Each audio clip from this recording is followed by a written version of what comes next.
నాలో నీ మాట ఉంచితేనే కానీ ఉపయోగపడలేని వారు మీ ప్రజలను మీరే సంధించండి, దర్శించండి, వారి ప్రాణములను సేద తీర్చండి. వారి కన్నులెత్తి చూడగా యేసు తప్ప ఎవరూ కనబడకుండా సహాయం చేయండి. ప్రభువైన యేసు నామములో ప్రార్థిస్తున్నాను తండ్రి. నా పేరు సాగర్ గౌరీశేఖర్ ప్రతాప్. 2007వ సంవత్సరంలో యేసుక్రీస్తు ప్రభువుని సొంత రక్షకుడిగా అంగీకరించాను. వివాహానంతరం దేవుని పనిలో ఉద్యోగం చేసుకుంటూ సేవా పరిచర్యలో భారాన్ని పొందుకొని ప్రభు కృప చేత సేవలు ఎంపిక చేయబడ్డాను పెద్దల చేత. ఆ కాలక్రమేణా 2011వ సంవత్సరం అంతా మంచి ఆత్మీయ దైవజనుడు తరఫీ తీసుకుని ఆ మీదుగా సంఘము హస్తనిక్షేపం చేసి పంపించిన స్థలంలో పరిచర్య చేస్తూ విశాఖపట్నం పరిధిలో ఉండగా దేవుడు ఇచ్చినటువంటి స్వచ్ఛందముగా వ్యక్తిగతమైన భారంతో సువార్త చారిటీ రిమోట్ ఏరియాస్లో ప్రభు పనిచేయాలని తీవ్రతతో ఏజెన్సీ ప్రాంతాల్లో కూడా విశాఖపట్నం సరిహద్దుల్లో ఉన్న ఏజెన్సీ ప్రాంతాల్లో ప్రభు సేవ చేయడానికి కృప చేత దేవుడు అవకాశాలు ఇచ్చారు. నా యొక్క సేవకి, నా రక్షణకి, నా భారానికి మూలం ఒక వ్యక్తి. ఆ వ్యక్తి పేరు డేవిడ్ లివింగ్స్టన్. యేసుక్రీస్తు ప్రభు ఎవరో ఎరగని నా జీవితానికి నేను చదువుకునే degree college physical director David Livingstone అనే మా కాలేజ్ ఫిజికల్ డైరెక్టర్ గాస్పల్ చెప్పారు. యేసు ప్రభుని విశ్వసించడం వల్ల కలిగింది. ఆ విధంగా క్రీస్తు ప్రభుని విశ్వాసంతో అంగీకరించారు. అదే యేసుక్రీస్తుని నేర్చుకోవడానికి నాతో మేముంటున్న ప్రాంతంలో బైబిల్ కాలేజ్లో నాకు ఫ్యాకల్టీగా నేర్పించిన అనుభవిజ్ఞుడు, ప్రార్థనాపరుడు, అతని పేరు కూడా డేవిడ్ లివింగ్స్టన్. ఆ మీదుగా నేను ప్రభు కొరకు భారం పొందుకోవడానికి, సేవ చేయడానికి కారణమైనటువంటి మెడికల్ మిషనరీ చీకటి ఖండంలో కాంతి రేఖగా ప్రకాశించినటువంటి మిషనరీ పేరు కూడా డేవిడ్ లివింగ్స్టన్. ఈ ముగ్గురు డేవిడ్ లివింగ్స్టన్ తర్వాత నాకు పరిచయమైన మరొక గొప్ప డేవిడ్ లివింగ్స్టన్ కువైట్లో ఉన్నటువంటి అపోస్తలులు, టీసీసీ సంఘ వ్యవస్థాపకులు. హల్లెలూయా. ప్రభునందు ప్రియులారా, దాదాపుగా 55 సంవత్సరాల క్రితం ఉభయ గోదావరి జిల్లాల్లో ఉన్న క్రైస్తవులు 70 మంది ఇదే స్థలంలో కూర్చున్నారు. అది సుమారు 1971 సెప్టెంబర్ 19. 70 మంది ఎదురుగా ఒక వ్యక్తి ప్రసంగం చేశారు. ఆ ప్రసంగం చేసిన స్థలము, ఆ వేదిక ఇదే. ఆ ప్రసంగం చేసిన వ్యక్తి మన అపోస్తలుడు డేవిడ్ లివింగ్స్టన్ గారు. 1969లో ఈ యొక్క దేశానికి వచ్చి సుమారు ఆ వచ్చిన తారీఖును కూడా నేను చెప్పడానికి ఇష్టపడుతున్నాను. 1969 సెప్టెంబర్ 19 ఇక్కడ కువైట్ దేశం మీదకి వచ్చారు ఆయన. అదే వ్యక్తి ఆ 1971 సెప్టెంబర్ 19 70 మందిని పోగు చేసి ఈ స్థలంలో తనకున్న భారాన్ని పంచుకున్నారు. ఆ భారంలో 2 వ్యక్తులను జ్ఞాపకం చేశారు. ఒకటి నెహెమ్యా, మరొకటి ఇశ్రాయేలు చిన్నది. నెహెమ్యాని దేవుడు అతనికి ఎందుకు జ్ఞాపకం చేశాడంటే లోపల ఉన్న వారికి సేవ చేయడానికి. ఇశ్రాయేలు చిన్నదిని ఎందుకైనా జ్ఞాపకం చేశాడంటే బయట ఉన్న వారికి సువార్త చేయడానికి, లోపల ఉన్న వారికి, సంఘంలో చేర్చబడిన వారికి భారం అందాలి అనే ప్రార్థనా సేవ, బయట ఉన్న వారికి క్రైస్తవేతరులకు, శత్రువులకు క్రీస్తుని అందించాలి అనే ప్రేమ సువార్త. ఇటు ప్రార్థన అటు సువార్తతో ఈ పని ప్రారంభించబడిందని నేను ఎంతో దైవజనులకు జ్ఞాపకం చేసుకుంటూ ప్రభువుని స్తుతిస్తున్నాను. ఈ నెహెమ్యా, ఆ ఇశ్రాయేలు చిన్నది, వీరిద్దరి ద్వారా జరుగుతున్న ఈ పరిచర్యకు వ్యాసుడిగా ఏం జరిగింది? కాలక్రమేణా ఈ 71వ సంవత్సరంలో ఉన్నటువంటి ఈ పరిచర్యకు ప్రభు ఇచ్చిన దర్శనం 1వ దినవృత్తాంతాల గ్రంథం 22వ అధ్యాయం 5వ వచనం. అటు ప్రార్థించి ఇటు సువార్త ప్రకటించి పోగు చేయబడే ఈ జనం కొరకు ప్రయాసపడిన కాలము దాదాపుగా 7 సంవత్సరాలని నేను తెలుసుకున్నాను. 7 సంవత్సరాలలో దైవ సేవకుడు డయాకనస్, గ్రీక్ పదం బస్సు క్లీనర్, తెలుగు అర్థం. ఆ 7 సంవత్సరాలు అతడుకున్న బలహీనతను నిర్లక్ష్యం పెట్టి కష్టపడి తెలుగు ప్రజలను బస్సులో ఎక్కించుకొని సమాజానికి నడిపించి సహవాసంలోకి చేర్చి ఎంతో మందికి క్రీస్తుని ఆయన అందించారు. ఆ నేపథ్యంలోనే ఇంకొంచెం ముందుకు వెళ్ళాక సుదర్శనం గారిని, మరి అయ్యగారిని ప్రేమించి ఇచ్చిన సంతానంలో క్యాథరిన్ స్టెల్లా కుమార్తెను దాదాపుగా ఎస్ఎల్ఏనే జబ్బుతో 10 సంవత్సరాలు ఎంతో వేదనతో 10 సంవత్సరాలు కళ్ళ ముందే ఆడబిడ్డ ఎంతో తపన, తీవ్రత, బాధతో ఉంటున్నప్పటికీ కూడా ఆ వ్యాధిని ఆ బిడ్డ ఆ రోజు నిర్లక్ష్యం పెట్టి దేవుడి పని చేయాలని తల్లిదండ్రులను ప్రోత్సహించే ఆ పెంపకం ఎంతో ఆదర్శనీయం. ఆ బిడ్డకు 1992లో ఆ సహోదరిని వివాహం చేసిన 1 సంవత్సరమే వివాహ కుటుంబ వ్యవస్థలో కొనసాగి 93లో మృతి చెందినప్పటికీ కూడా ఆయన సేవను విడిచిపెట్టలేదు, సేవను ఆగిపోలేదు, ముందుకు సాగుతూనే వచ్చారు. హల్లెలూయా. అంతవరకే కాదు, ఎన్నో ప్రతికూలతలు, ఎన్నో పరిస్థితులు, ఇక్కడున్న అనుభవజ్ఞులు పెద్దవాళ్ళు, ఆ కాలం నుండి సమకాలికులు, వారికి నాకంటే బాగా తెలుసు. నేను ఏదో తెలుసుకున్న విషయాలు మాత్రమే పంచుకుంటున్నాను. ఈరోజు ఇక్కడ ఎంతోమంది కూర్చొని దేవుని వాక్యాన్ని విని దీవించబడడం, ఆ రోజు ఆ దైవజనుడు అతడికి వచ్చిన పోరాటాలని, అతడు ఎదుర్కొన్న సమస్యలను, అతడికి ఉన్నటువంటి సవాళ్ళను అధిగమించి రావడమే. అదే అంతవరకేనా 2003వ సంవత్సరంకి వచ్చేసరికి పాల్ డేవిడ్ అనే కుమారుడిని కోల్పోయారు. 2004వ సంవత్సరం వచ్చేసరికి తనకున్నటువంటి సహచరి సతీమణి అయినటువంటి సుదర్శనమ్మ గారిని కోల్పోయారు. అయినప్పటికీ కూడా ఈ యొక్క దర్శనంలో వెనక్కి చూడకుండా ముందుకి సాగుతూనే 93 సంవత్సరాల వృద్ధాప్యం వరకు అలసిపోకుండా, వాక్యము చెప్పకుండా నేను ఉండాలనే తపన, తీవ్రతతో ఎంతో మందిని వెలిగించిన ఆశాకిరణం డేవిడ్ లివింగ్స్టన్ గారు. నీతిమంతుని జ్ఞాపకం చేసుకుంటాం. ఆశీర్వాదం గట్టిగా చప్పట్లు పట్టి ప్రభువుని ఐ ప్రైజ్ గాడ్. ఈ విషయాలన్నింటిలో నాకు వచ్చిన స్ఫూర్తిని మీతో నేను పంచుకుంటాను. దేవుని బిడ్డలకు కష్టాలు, దేవుని బిడ్డలకు సమస్యలు, సవాళ్ళు సహజమే.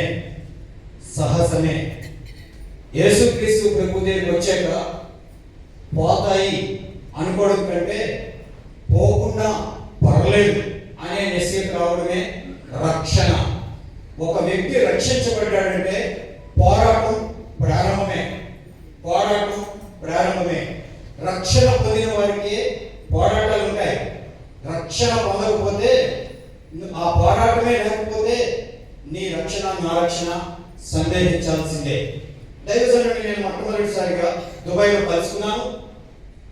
నాకు తల మీద చేతులు వేయించి జీటీసీఎంలో ప్రార్థన చేయించుకున్నాను. మేము విశాఖపట్నం పరిచర్య, అంతమటికే కాక ఏజెన్సీ ప్రాంతాల్లో చేస్తున్న పరిచర్యలో జీటీసీఎం కూడా కలుపుకుంటూ ఏజెన్సీ ప్రాంతాల్లో ఒక 70 మంది దైవ సేవకులకి మేము తరఫీ చేస్తున్నాం. మా ఎగ్జిక్యూటివ్ డైరెక్టర్ బెంజమిన్ గారు, ఈ పరిచయంలో మాకు ఎంతగానో ప్రోత్సహిస్తూ అనేకులను ఆ ప్రాంతంలో కలుసుకుంటూ చాలా శ్రమ పడుతున్నారు. మా పరిచయం కొరకు మీరు ప్రార్థించండి. ఆ మూలంగా నేను ఈ ప్రాంతానికి నేను రాగలుగుతూ వచ్చాను. దేవుని బిడ్డలారా, ఈ యొక్క పరిచయంలో భాగంగా మేము మీతో పంచుకోవాల్సిన విషయాలు ఎన్నో ఉన్నప్పటికీ నాకున్న సమయం కనుక కొంచెమే ఈ సమయంలో ప్రాముఖ్యమైన వాక్య వాటనాన్ని మీతో చదివించి నా సందేశాన్ని ముగింపులోకి తీసుకొస్తాను. లేఖన భాగం పాఠ్య భాగంలోకి వెళ్దాం. నేరుగా మొదటి సమయాలు గ్రంథము 22వ అధ్యాయం. దేవుని వాక్యము 1వ సమయాల గ్రంథం 22వ అధ్యాయం. బైబిల్ ఉన్నట్లు దయచేసి ఓపెన్ చేయడానికి, చదవడానికి, చూడడానికి ట్రై చేయండి. అదర్వైజ్ అట్లీస్ట్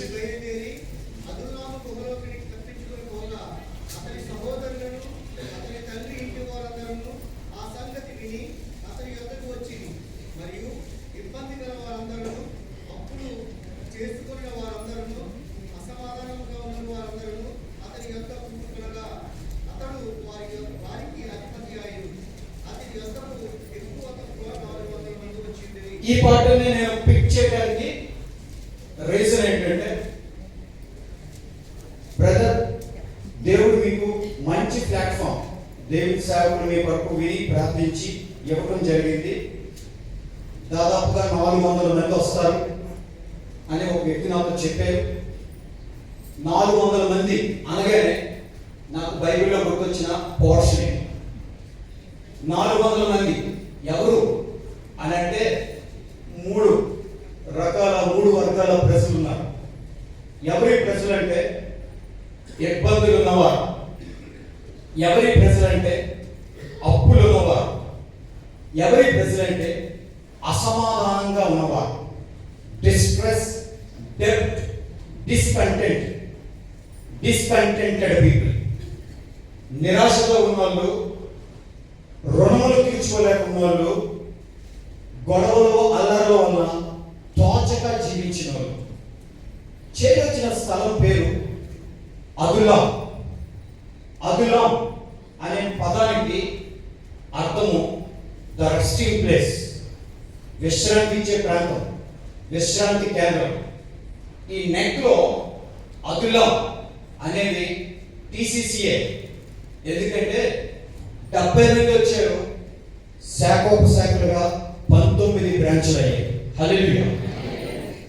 ఈ నెట్ లో జాయిన్ అయిన ఆ 70 మంది ఏ పరిస్థితులతో ఇక్కడికి రాగలిగారంటే, దాదాపుగా లివింగ్స్టన్ గారు ఆ సమస్యలతో ఉన్న వారిని పోగు చేసుకుంటూ వారికి క్రీస్తుని పంచి, క్రీస్తులో పెంచి, క్రీస్తు కొరకు విడిచిపెట్టారు. ఆ 70 మంది విస్తృతంగా వెళ్ళి దేవుని పనిని, రాజ్యాన్ని నిర్మించే విషయంలో భాగంగా సహకరించారు. ఈ మాటలు సొంత మాటలు కాదు, వాక్యం ఉంది, అనుభవం ఉంది. కాబట్టి ఈ మాటల్లో నుంచి ఒక చిన్న పాఠం. అదుల్లాం గుహలో చేరిన వ్యక్తి పేరు దావీదు. చేరవలసిన సందర్భం తరమబడుచున్నాడు. ఎందుకు?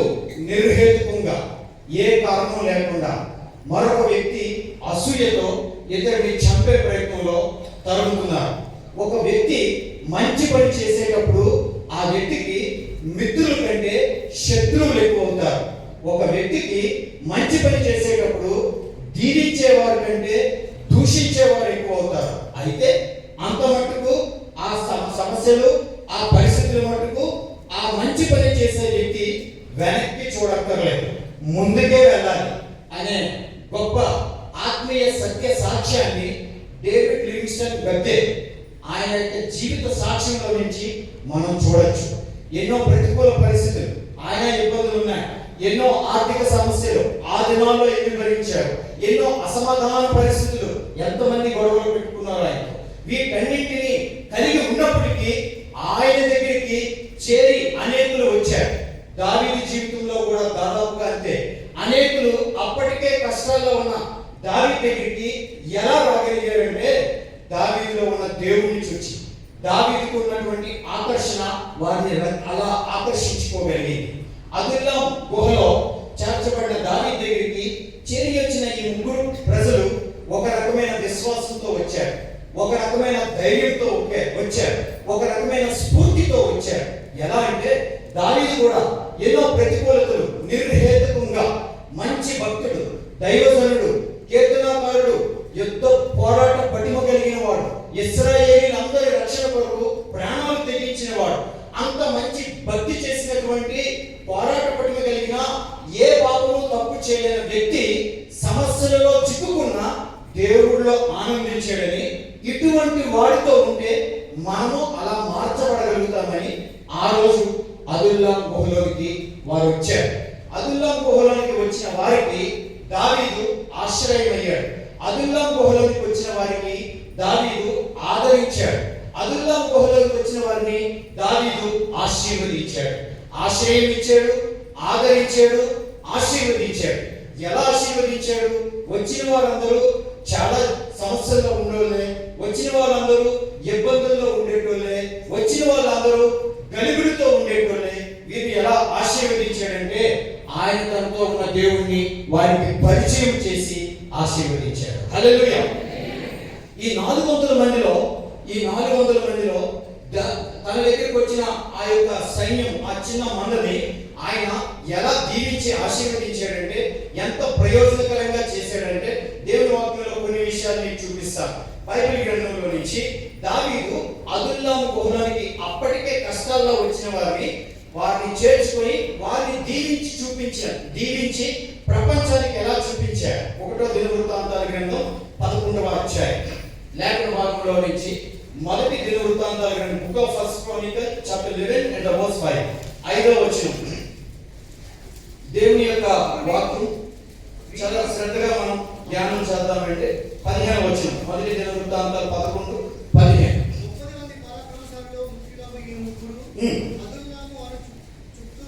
రాతి కొండ గుహలో ఉండు.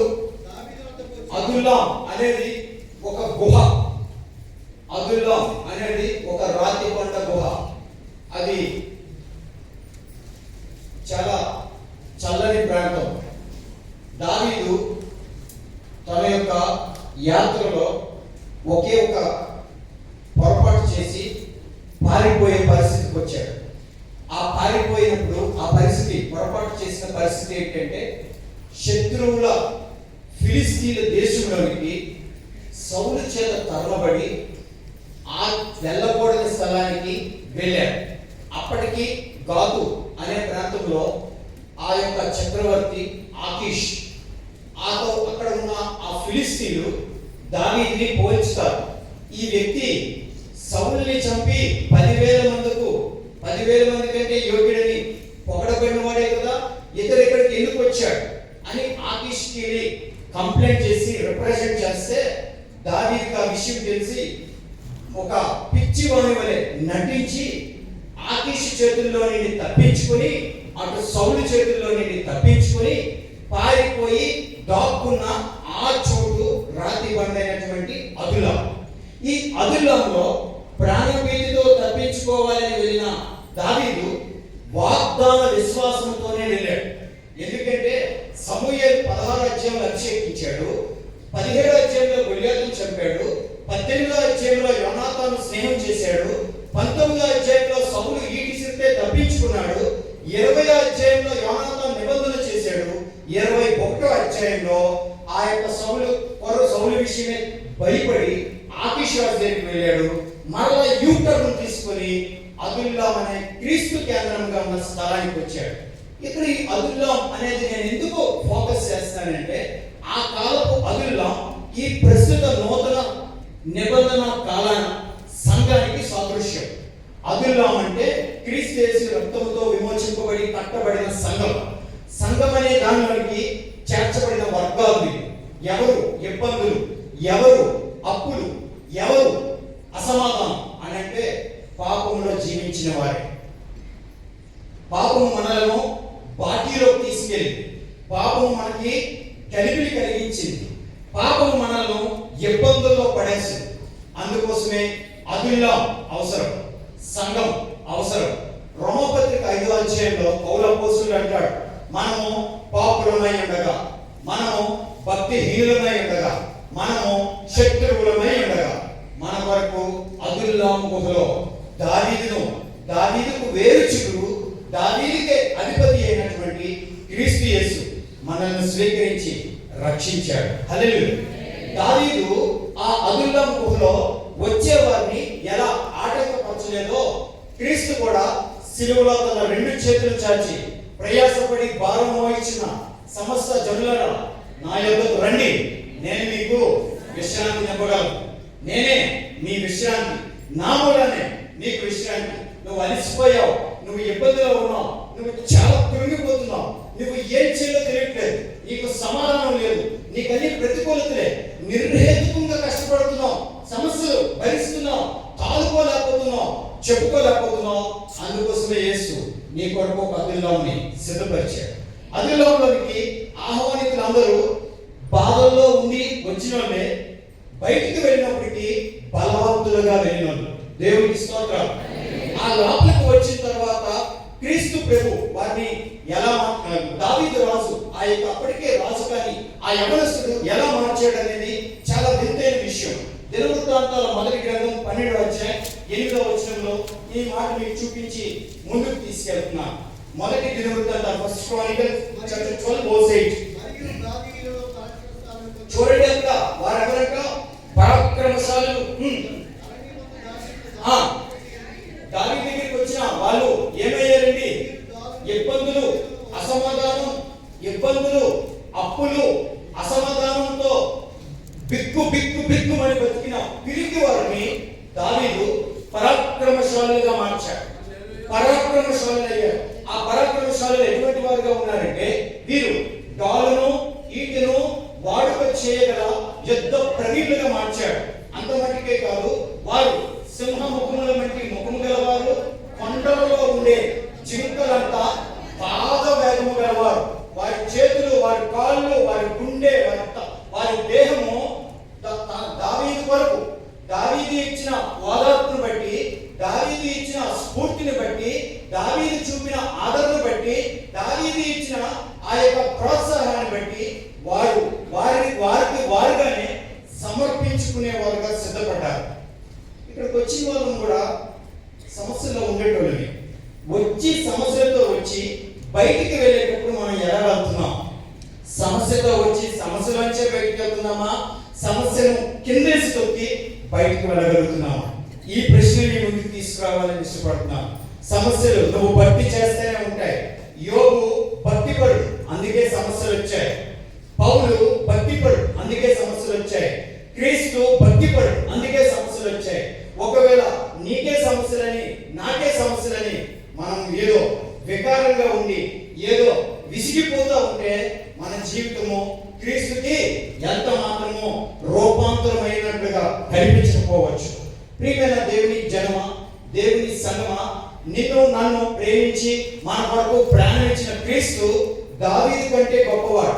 దావీదు కేవలము ఆ దినాల్లో 400 మందికి అధిపతి అయితే, మత్తయి సువార్త 22వ అధ్యాయంలో దావీదుకే అధిపతి ప్రభువైన యేసుక్రీస్తు అని ప్రవచనం ఉంది.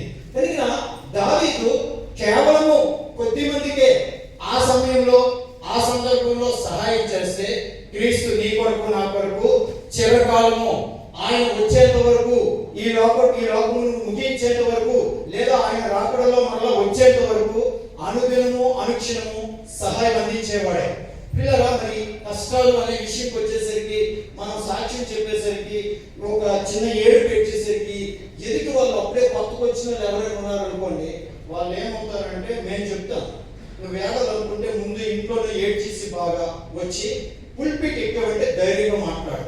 నీ ధైర్యం ఇంకొకటికి స్ఫూర్తినివ్వాలి. ఎక్కడ ఏడ్చావంటే ఎక్కడికైనా ఏడుస్తావు, ఎక్కడ నిలబడి నవ్వావంటే ఎక్కడైనా ఏడుపుని దిగమిగుకోగలుగుతావు. దేవుడికి మహిమ కలుగును కాక.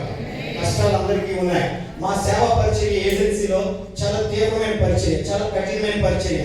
నేను ఏది కోరి కావాలని ఎంచుకునే పరిచర్య. ఆ పరిచర్య ప్రభావం ఎంతవరకు వచ్చిందంటే, సుమారు 35 సంఘాలని స్థాపించడానికి దేవుడు కృప చూపించాడు. అంత విస్తృతంగా పరిచర్య వ్యాపించే ఆ నేపథ్యంలోనే ఒకవైపు మరొక వైపు సవాళ్ళతో కూడిన సమస్యలు వచ్చాయి. నేను ఉండేది చాలా చిన్న, మీలాగే అద్దెకే ఉండి, ఎక్కడున్న సేవకులు అద్దెలో ఉండి సేవలు చేస్తున్నారు. అటువంటి సేవే నాకు వచ్చిన సేవలో నాకు వచ్చిన భాగాన్ని నాకు కుటుంబం ఉన్నప్పటికీ కూడా మినహాయించుకుంటూ నాకున్న భారం కొద్ది తోటి వారిని ప్రేమ పంచైన ప్రభు కొరకు గెలవాలని, అందులో కూడా ఎంతో దురాశే, అది కూడా దురాశే. నాకున్న దురాశ అంతా ఆత్మల సంపాదన, నాకున్న దురాశనంతా క్రీస్తు రాజ్య నిర్మాణం, అదొక దురాశన. దేవుని యొక్క సేవకులందరినీ ప్రోత్సహిస్తూ వారికి వాక్యం పంచిపెడుతూ వారికి అన్నం పంచిపెడుతూ ఎంతో పనిచేస్తూ వచ్చే నేపథ్యంలో నాకు 2 పిల్లలు పెద్ద అమ్మాయికి ఒక రకమైనటువంటి భయంకరమైన డిసీజ్ వచ్చింది. ఆ డిసీజ్ ని నేను జ్ఞాపకం చేసుకున్నప్పుడు లివింగ్స్టన్ గారి పాపకు వచ్చిన డిసీజ్ తో సరి సమానమైందే. తనకి ఎస్ఐడి వచ్చింది, నా బిడ్డకు మల్టిపుల్ స్క్లెరోసిస్ వచ్చింది. ఈ జబ్బుకి మందు ఉండదు, ఈ జబ్బుకి గ్యారంటీ ఉండదు. ఎంతకాలం బతుకుతుందో తెలియదు. వెంటనే చచ్చిపోవాలంటే వైద్యం అవ్వాలి, బతికించుకోవాలంటే వైద్యం అందించాలి. ఈ నేపథ్యంలో బిడ్డ వరకు మేము ప్రార్థిస్తూ ఒక పక్క సేవ చేస్తూ అందించలేక స్థామత లేక ఆగిపోతే ఆ బిడ్డ నాది బతికితే నీ వెంకటలో సేవకు వస్తా, చచ్చిపోతే పరలోకాలను కలుసుకుందాం. హల్లెలూయా. నా యొక్క యవన కుమార్తె లిసి జాస్మిన్ తను ఇచ్చినటువంటి ప్రోత్సాహంతో మేము ముందుకి పరిచర్యలో కొనసాగుతున్నాం. ఈ విషయాన్ని లివింగ్స్టన్ అంకుల్తో నేను పంచుకున్నాను. ఆయన కళ్ళల్లో నీళ్లు తెచ్చుకున్నాడు, గతాన్ని జ్ఞాపకం తెచ్చుకున్నాడు. గుండెల మీద చీకి పెట్టుకుని మరో చెయ్యి నా వెంట మీద నా నెత్తి మీద పెట్టి ఆ సమయంలో దేవుని సేవకులు పాస్టర్ సునీల్ గారు కూడా ఆ సందర్భంలో నన్ను పక్కకి తీసుకొచ్చి అంకుల్ గారి దగ్గరికి తీసుకెళ్లి పాస్టర్ గారు ఇండియా నుండి వచ్చారు, ఈ సమస్యతో ఉన్నాడు అని చెప్పగా నా కళ్ళలో కలిపెట్టి దేవుడు నిన్ను దీవిస్తాడు, నువ్వు పెద్ద మంచి సేవ చేస్తావు అని చేతులు పెట్టి ఆశీర్వదించి పంపించాడు. అది మొదలుకొని నిత్యము దైవజనుని మేము జ్ఞాపకం చేసుకుంటూ మీ ప్రాంత పరిచర్యను జ్ఞాపకం చేసుకుంటూ మేము ప్రార్థిస్తా ఉన్నాం. ఈ రోజు నేను ఇక్కడికి వచ్చానంటే ఏదో చెప్పి ఏదో చేసేద్దామని కాదు, మీ మధ్యలో ఉన్నటువంటి ఆ డేవిడ్ లివింగ్స్టన్ గారిని చూడాలి. ఆయన చేసిన సేవ, వదిలించిన దర్శనం ఏమవుతుందో నేను ఇది మరలా చెప్పుకోవాలి. ఒక శాప దేశపురాన్ని సొలొమోను వైభవాన్ని చెప్పినట్టుగా ఈ ప్రాంతంలో టీసీసీ సేవని విస్తృతంగా చెప్పాలనే ఆశతో ఇష్టంతో నేను వచ్చాను. డేవిడ్ లివింగ్స్టన్ అంకుల్ నేర్పించింది నేను ఒకటి గమనించాను, ఏంటంటే చాలా విలువైనది. ఏం నేర్పించారంటే ఇబ్బందులు ఉన్నోళ్ళు, అప్పులు ఉన్నోళ్ళు, గలిబిలు ఉన్నోళ్ళకి ప్రేమ నేర్పించాడు. నన్ను చేర్చుకున్నాడు చాలా పేదవాడు ఇదే దేశంలో, నాకు అన్నం పెడుతున్నావుడ చాలా పేదవాడ ఇదే సంఘంలో, ఇదే టీసీసీలో నాకు సహకారిగా పరిచయంలో నాతో వెలువడి వస్తున్న వాళ్ళు కూడా పేదవాళ్ళే. పేదవాళ్ళని ప్రేమించే ప్రేమ, అతడు చూపించే ప్రేమ వారి గుండెల్లో నిలిచిపోయింది. కష్టాల్లో ఉన్నవాడికి ఎలా ఆశ్రయం ఇవ్వాలి, ఎలా ఆదరించాలి, ఎలా ఆనందం పంచి పెట్టాలి అనేది బాగా నేర్పాడు. నేను అనుభవిస్తున్నాను. దేవుడికి మహిమ కలుగును గాక. నా ప్రియమైన దేవుని సంగమా, ఈ 3 వర్గాల ప్రజలు పాపంలో జీవించే వారికి సాదృశ్యం. అయినప్పటికీ ప్రభువు ప్రేమ కలిగిన వాడు, చేతులు చాచిన తండ్రి. తప్పిపోయిన చిన్న కుమారుడు తండ్రిని విడిచి బయటికి వెళ్ళాక అతడు ఇబ్బంది పడి సాగి అని బైబిల్లో లూకా సువార్త 15వ అధ్యాయంలో మనం చూస్తాం. ఆ ఇబ్బందిలో ఎక్కడికి వెళ్ళాలో తెలియక, డబ్బులు లేక పందుకు పొట్టు తినడానికి పందులు మేపే స్థలానికి వెళ్ళాడు. అక్కడ ఈ ఇబ్బంది అతన్ని ఆ అప్పు అనే స్థలానికి తీసుకెళ్తే అక్కడికి వెళ్ళాక నెత్తి బాదుకుంటూ ఎందుకు నేను ఇలా చేసుకున్నాను తండ్రిని వదిలి అని అసమాధానంతో ఉన్నాడు. అయినప్పటికీ ఒక మంచి నిర్ణయం, ఒక్క యూటర్న్ తీసుకున్నాడు.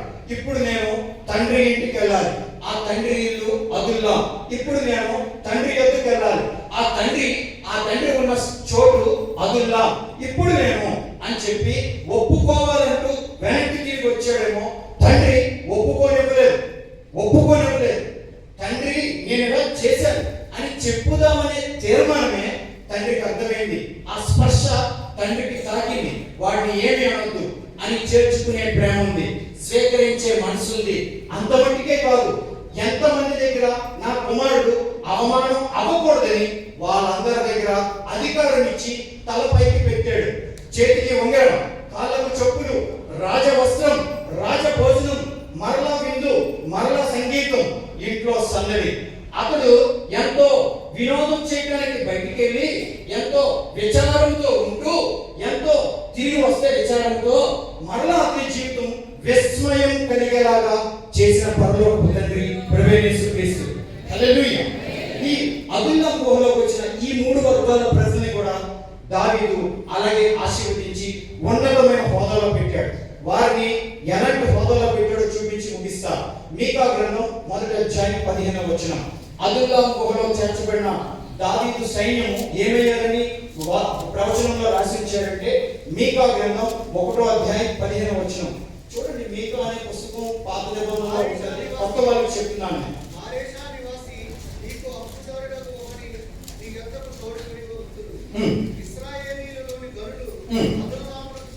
చాలే. ఎవరంటే ఎవరు వెళ్ళారు అదుల్లాంలోనికి? అదుల్లాంలోకి వెళ్ళిన వాళ్ళు ఇశ్రాయేలీలోని గనుల. అదుల్లాంలోనికి ఎవరు వెళ్ళారు? అసలు అప్పులు ఉన్న వాళ్ళు వెళ్ళారు, ఇబ్బందులు ఉన్న వాళ్ళు వెళ్ళారు, అసమానంగా ఉన్న వాళ్ళు వెళ్ళారు కదా.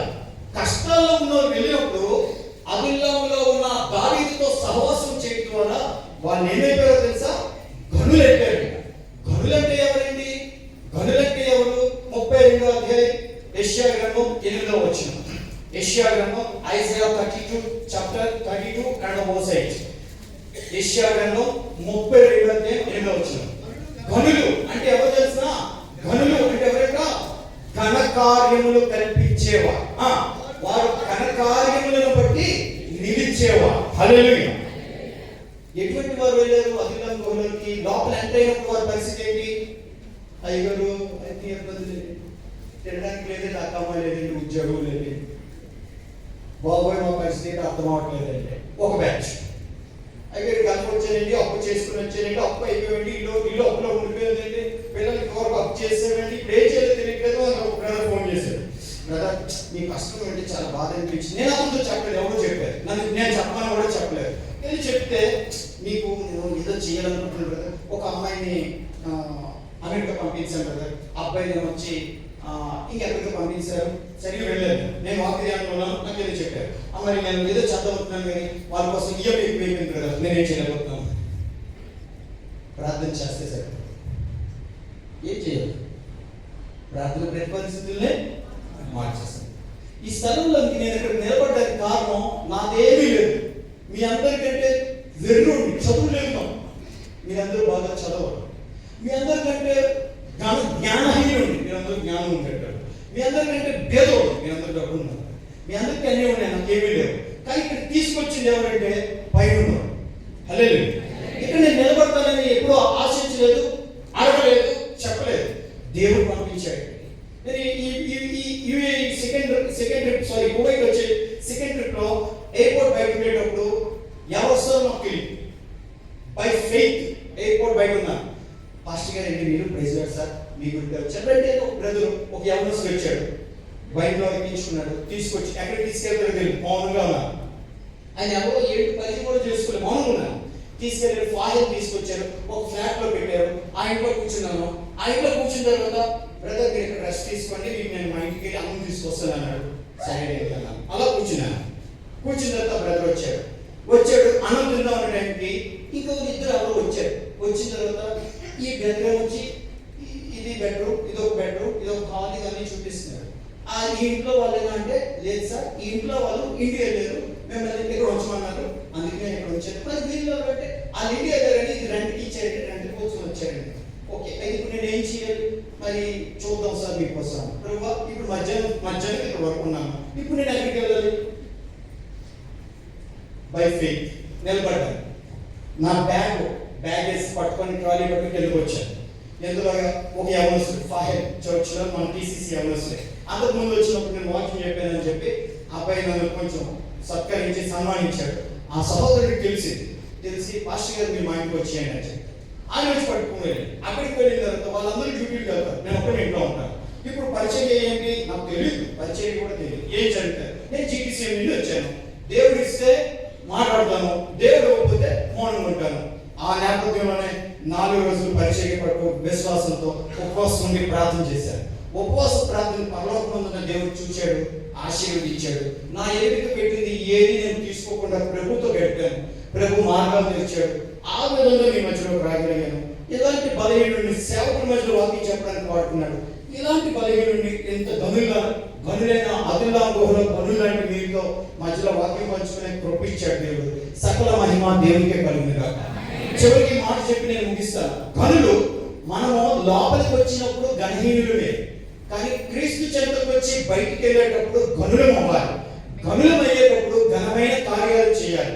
ఆ మూడు వర్గాల ప్రజలు లోపలికి వచ్చి బయటికి వెళ్ళే చేసే కార్యము నీ నుంచి, నా నుంచి, మన నుంచి పరలోకపు పరమదావి ఆశిస్తున్నాడు. ఆ ఒక్క కార్యాన్ని చూసుకొని ముగించుకుందాం. చూడండి, దేవుని వాక్యము సమూయేలు మొదటి గ్రంథం, దేవుని వాక్యము సమూయేలు మొదటి గ్రంథం లేఖనంలో నుంచి స్పష్టంగా చూడటానికి ప్రయత్నం చేయండి.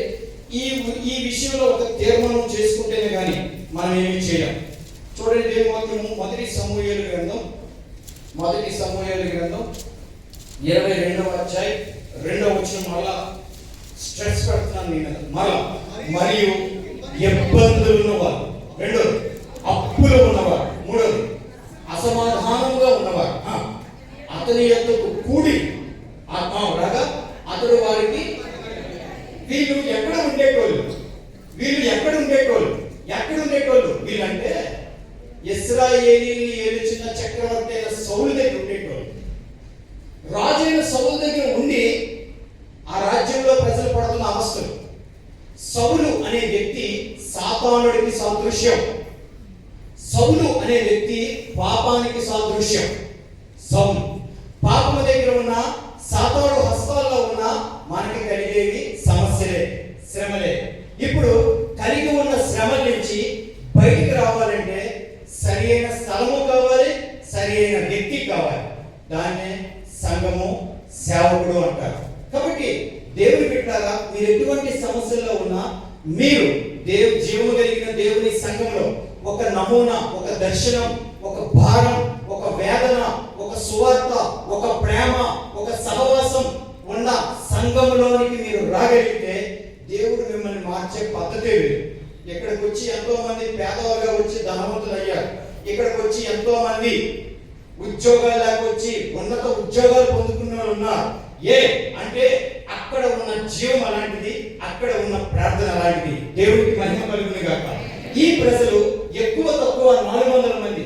వీళ్ళు ఎలా ఉపయోగపడ్డారు దావీదుకి? మొదటి దినవృత్తాంతాలు 12:23.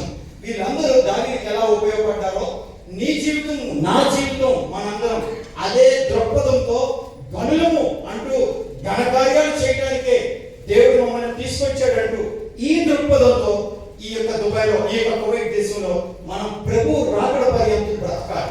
మొదటి దినవృత్తాంతాలు 12:23 చూస్తాం. మొదటి దినవృత్తాంతాలు 12:23 జాగ్రత్తగా చూడండి. యెహోవా నోటి మాట ప్రకారం సౌలు యొక్క రాజ్యము దావీదు తట్టు త్రెప్పవలనన్న ప్రయత్నముతో చాలి. గనులు చేసే ప్రయత్నాలు ఏంటో తెలుసా? దావీదు రాజు వైపు ఉన్నటువంటి మనుషులు, నా సైన్యాన్ని ఎటు తిప్పాలంట? దావీదు తట్టు తిప్పాలి. దావీదు దగ్గర ఉన్న సౌలు దగ్గర ఉన్నటువంటి చీకటి సంబంధులను దావీదు యొద్దకు, వెలుగు సంబంధుల యొద్దకు తిప్పాలి. ఆ సమస్యల్లో ఉండేటోళ్ళని విమోచించే వ్యక్తి దగ్గరికి తిప్పాలి. ఆ యొక్క పరిస్థితుల్లో ఉండేటోళ్ళని పరిష్కారం చెప్పే వ్యక్తి దగ్గరికి తిప్పాలి. ఆ యొక్క ఇంకా ఎలా బ్రతుకుతామనే నిరాశలో వెళ్ళిపోయిన వారిని ఆశ్రయించి, ఆదరించి, ఆధారంగా ఉన్న క్రీస్తు వైపు తిప్పే ప్రయత్నమే ఈ యొక్క వాక్య భాగానికి మూలపాఠం. మీరందరూ రక్షించబడ్డారు, మీరందరూ వెలిగించబడ్డారు, మీరందరూ దీవించబడ్డారు, మీరందరూ క్రీస్తుని ధరించుకొని ఉన్నారు. కనుక మనం చేయాల్సింది నెహెమ్యా అంటే లోపల ఉండే వరకు భారంతో ప్రార్థన. ఇశ్రాయేలు చిన్నది అంటే బయట ఉన్న వారి కొరకు, శత్రువులే బయట ఉన్న వారి కొరకు ప్రేమతో సువార్త, భారముతో ప్రార్థన జీవము కలిగిన దేవుని సంఘ నమూనా. దేవుడి మాటలను దీవించి ఆశీర్వదించును గాక.